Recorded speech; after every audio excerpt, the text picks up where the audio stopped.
So you have submitted your permanent residence application and now you have received an ADR from IRCC. What does it mean? Are you in trouble? And more importantly, how should you respond to avoid any form of delays or refusal? In this video, I'll break down exactly what an ADR is, why you got it, and how to respond the right way, calmly, confidently, completely, and honestly.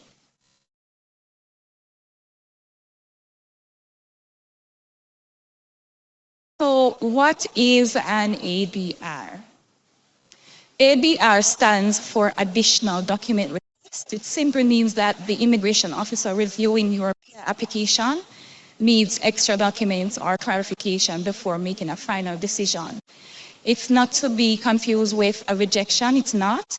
It's just a signal that something needs to be cleared up, and how you respond can determine whether your application moves forward smoothly or gets refused, frankly. So I often see persons saying that they are not sure where to submit the requested document, often defaulting to submitting it via a web form, when most times the ADR specifically requested that it be uploaded via the IRCC secure account. Of course, I'll walk you through this method to upload your document in this video. First and foremost, for those who are not familiar, this is a real-time sample of an ADR. It comes in the form of a letter. Here it is from IRCC. Date, UCI, email, your name, and then it says, this is in reference to your application for permanent residence in Canada. In order for us to continue the review of your application, we require the following documents, and you will see your UCI here and your name. And then whatever document, they will spell that out right here.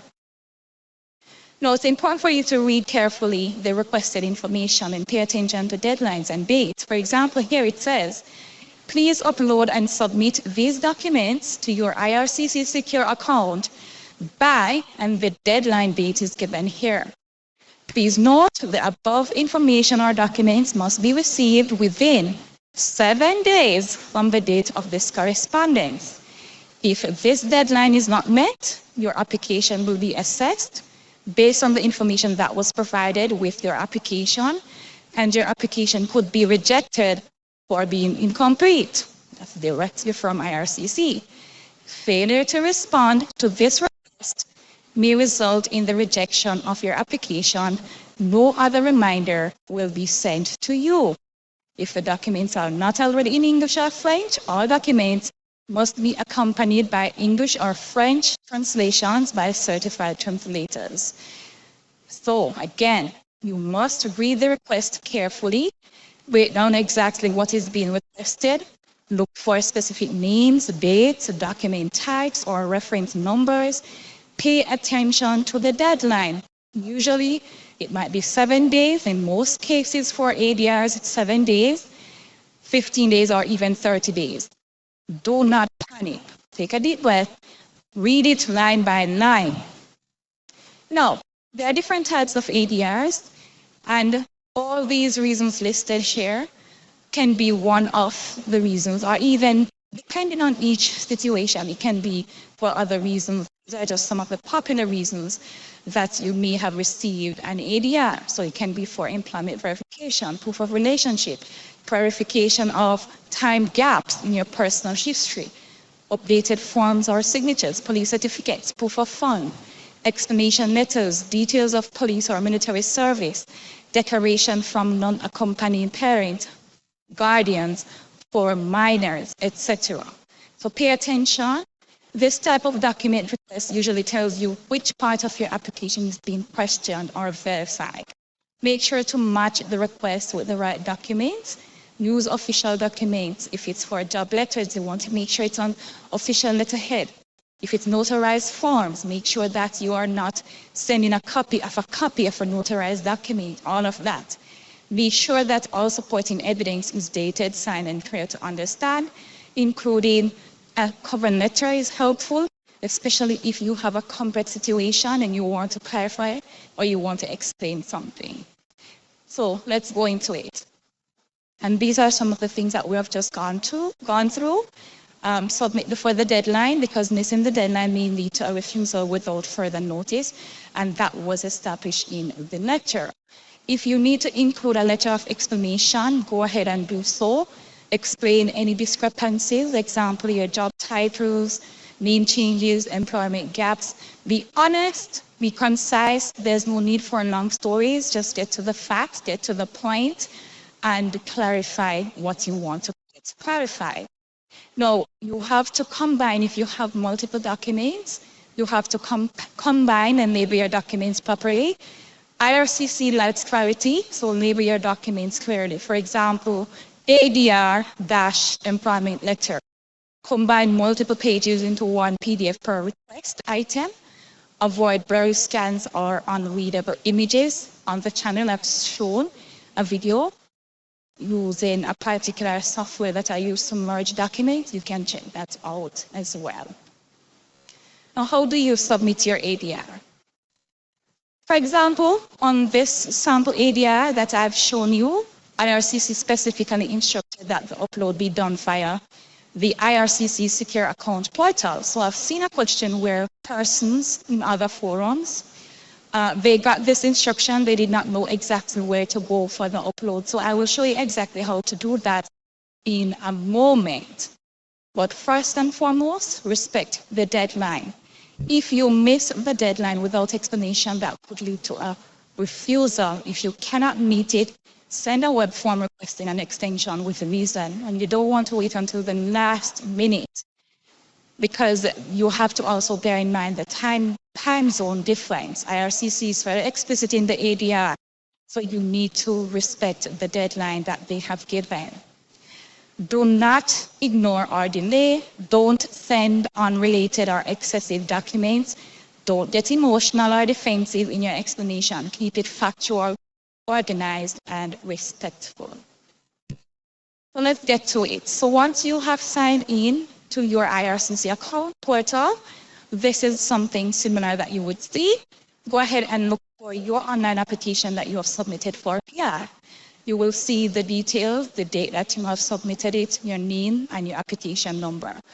Go over to Action and go to Check Full Application Status. Once you hit on that, then it will take you to this page where you will see that your application status, this is just by default, what everyone sees. You will see some details about the applicant here and the date that your PR application was submitted. Now, this is the part that a lot of persons have been missing. This small area highlighted in green. It says View Submitted Application or Upload Document. Now, this is where they are directing you to. Once they say you should use your IRCC Secure account to upload that ADR.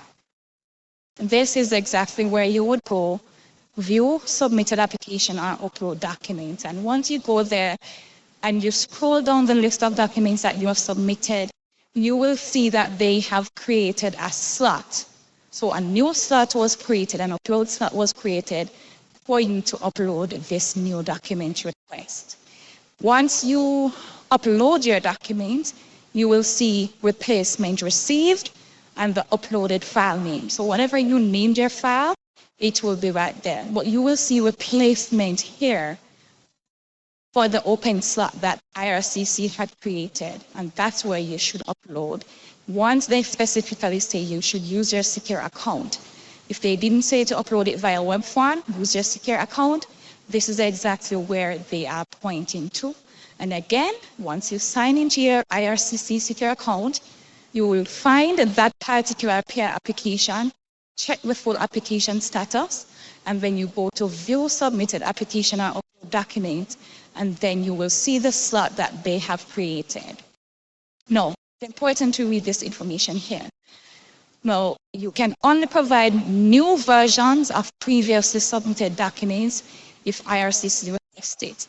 If you do not send the requested document by the deadline, the status will change to overdue, and you will not be able to submit the document. Once it goes into overdue, you are not able to submit the document, and IRCC will review your application without the requested document, which means that you would not have lent any clarity, and so they are going to assess, review, and make a decision based on what you have sent. So bear that in mind.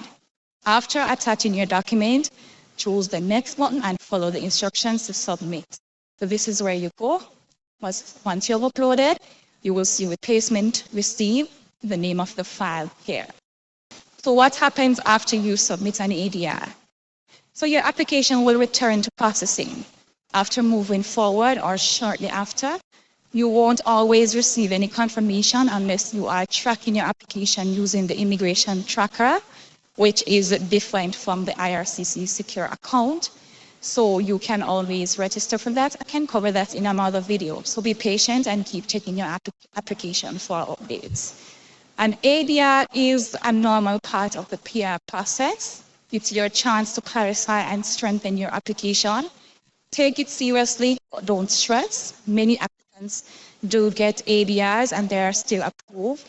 Another point you can note, if the IMM form cannot be merged due to it being a protected document, as I've heard of other cases in the past, and you have letter of explanation and additional documents that you want to support that particular form that IRCC had sent you, then what I had done was to go ahead, complete the form, upload it to the slot they have created in the secure account, and then submit any letter of explanation that I have, as well as other documents that I've merged into just one file. And I submit that via web form and explain why I had to do that, indicating that the form was protected. I tried to merge, however, because it was protected, it would not allow me. And so these are other documents in support of that same document, okay? So an ADR is not the end of the road, it's the second chance, if you will. Use it wisely.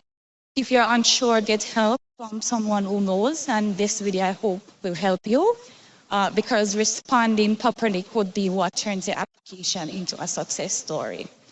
Now, if this video helped you, or you think it can help someone, please do give it a thumbs up. That does help the algorithm to share the information to other persons who are like-minded, looking to go the route of PR or even provincial nomination program, whatever it is, MPNP, PR related. Do subscribe if you have not done that already, and share with others if you're in groups. I have done complete videos on the PR application process, on the MPNP, EOI, and so forth. And if you still have questions, you can always drop that in the comments. I'll be happy to show. There are lots of value-packed videos on PR and MPNP, so please check them out.